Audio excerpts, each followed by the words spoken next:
Assalamualaikum warahmatullahi wabarakatuh. Alhamdulillahilladzi kataba 'alal mu'minina as-shiyam.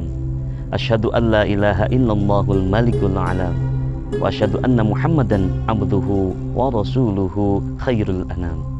Allahumma shalli 'ala Muhammadin sayyidil arabi wal ajam wa 'ala alihi wa ashabihi ya nabi'il ulumi wal hikam. Amma ba'du. Hadirin yang sama-sama mengharapkan untuk Allah Subhanahu wa taala. Puasa sejatinya tidak hanya tentang menahan diri dari segala hal yang membatalkan puasa secara fisik, melainkan juga menahan diri, mempuasakan batin dari segala hal, segala sikap, segala kecenderungan, segala keyakinan, segala kesibukan hati dari selain Allah Subhanahu wa taala. Maka inilah yang mungkin boleh kita pahami dari hadis Rasul yang mengatakan bahwa was-shaumu li. Kata Allah, saum, puasa itu milikku, wa ana ajzibi, dan akulah yang akan membalas.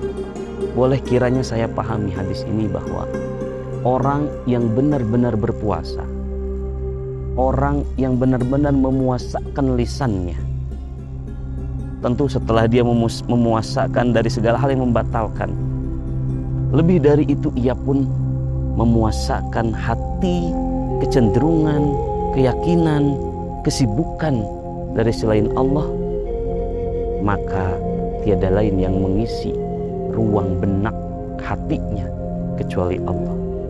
Tiada lain yang mengisi basah bibirnya kecuali Allah. Maka tiada lagi penggunjingan, tiada lagi bohong, tiada lagi penipuan, tiada lagi menjelekkan orang lain, tiada lagi ngegibah, dan tiada lagi aktivitas-aktivitas lisan lain yang itu merusak dan memalingkan dirinya dari Allah. Termasuk pula hatinya, kecenderungannya, kesibukannya.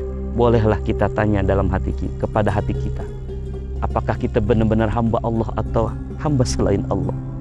Coba buka hati kita, apa yang ada dalam hati kita. Apakah itu anak kita, apakah itu harta, apakah itu keluarga, apakah itu jabatan? Mari kita tanya. Dan puasa yang sejati adalah puasa yang memuasakan itu semua, yang hanya dibersihkan dan menempatkan Allah pada hati kita.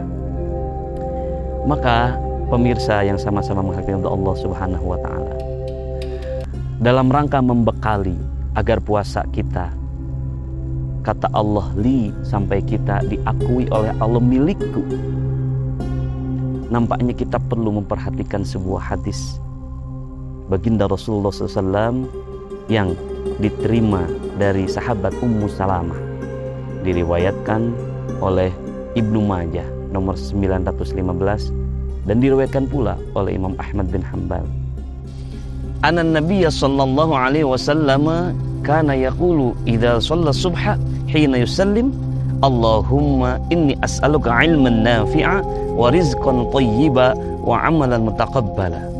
Dalam hadis ini Ummu Salamah mempersaksikan bahwa baginda Nabi kana yaqulu, karena bertemu dengan fi'il mudhari itu menunjukkan aktivitas dengan frekuensi sering. Maka seringkali Rasulullah ketika sholat subuh selepas salam membaca doa, Allahumma inni as'aluka ilman nafi'a. Ya Allah, aku meminta kepadamu yang pertama ilmu yang bermanfaat.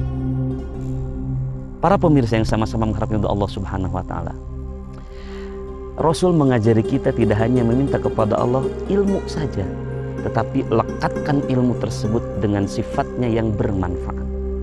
Kita sama-sama tahu bahwa ilmu itu near value, tidak memiliki nilai. Kitalah yang membubuhi nilai pada ilmu yang kita miliki.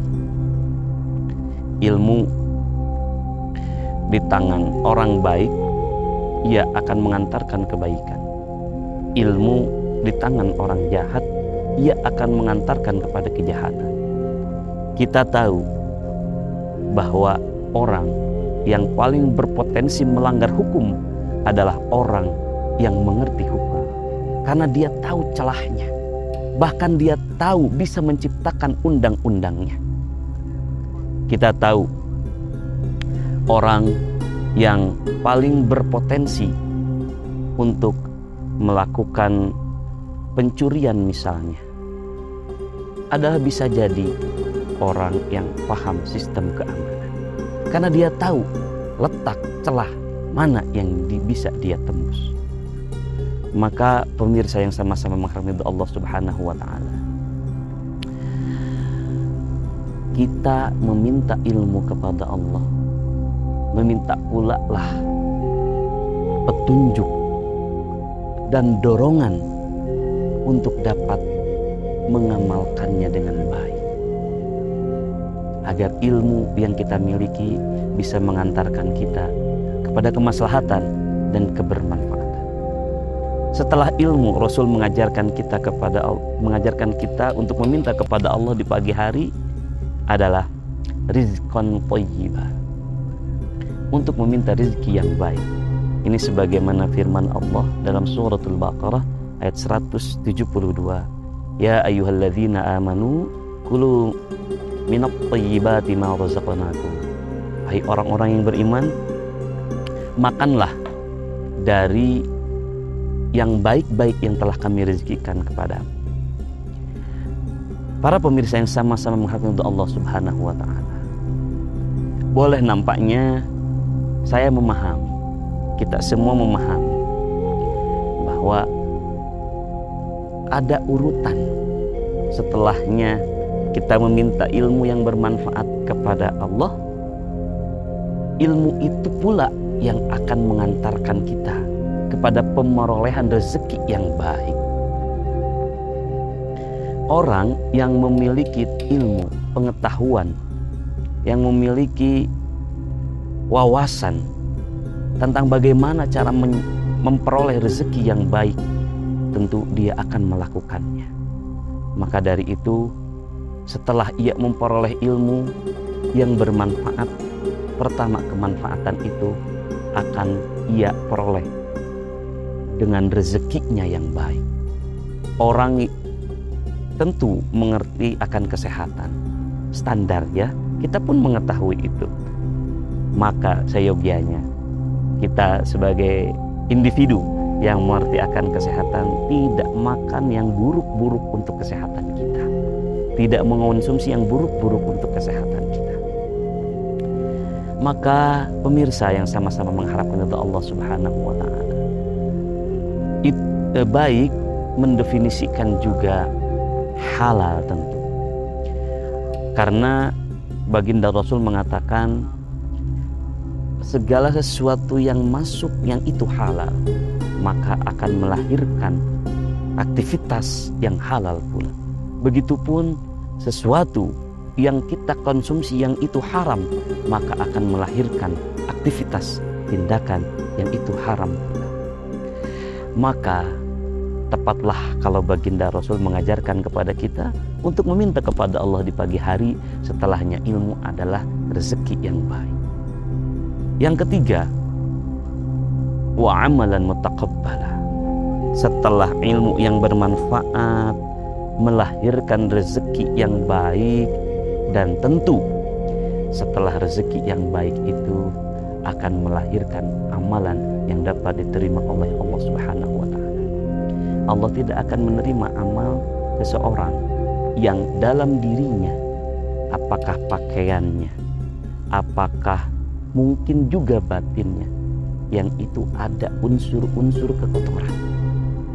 Maka tepatlah baginda Rasul mengajak kita mengawali hari untuk meminta ilmu yang bermanfaat, meminta rezeki yang baik, dan meminta amal yang diterima.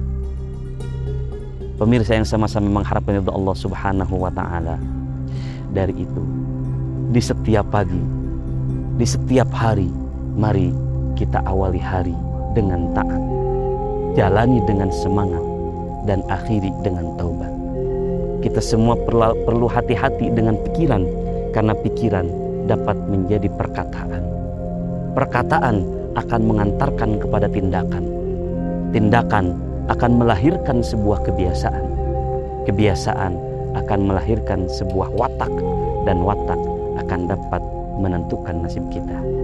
Demikian, terima kasih.